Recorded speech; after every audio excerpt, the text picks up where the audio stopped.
Тэгэхээр Монгол Улсын засгийн газрын мөрийн хөтөлбөрт бол жил бүр 300 газрыг бол нөхөн сэргээлтэнд хамруулж хүлээлж авъя гэсэн ийм юу бол заалт бол орсон байдаг. За үүний дагуу бол мэргэжлийн хяналтын байгууллагаас бол ялангуяа сүүлийн жилүүдэд энэ жил ч гэсэн нөхөн сэргээлтийн ажлыг бол эрчимжүүлэе гэсэн ийм төлөвлөгөөтэй ажиллаж байгаа. Ер нь тоо мэдээлэлээс аваад үзэхдээ бол бидэнд нэг ойрын хугацаанд шууд нөхөн сэргээлтэнд оруулах ийм бололцоотой талбай бол нэг 7000 орчим га байгаа юм.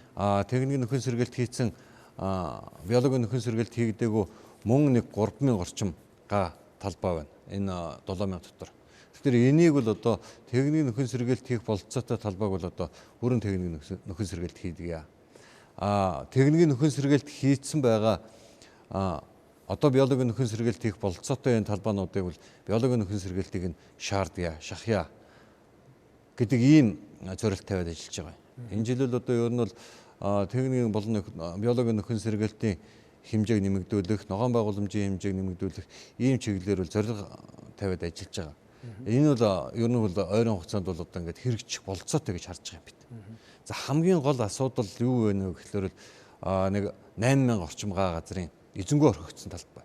Энийг одоо хэн нөхөн сэргээх вэ? Яах вэ гэдэг дээр бол одоо яалчгүй бодлого хэрэгтэй болчиход.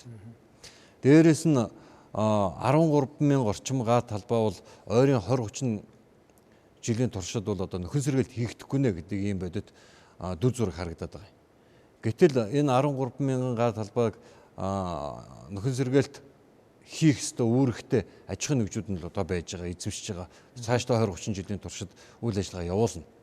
Тэгэхээр бид нар бол одоо юу ярьж байна вэ гэхээр бол одоо энэ 13000 орчим га талбай бол үндсэндээ бол яг эргээд унган төрхөндөө орохгүй, ландшафтаа орохгүй учраас энд бий болж байгаа хоримтлагдж байгаа сөрөг нөлөөллийг хохирлыг тооцож авч үзээд жил болгон энийг нь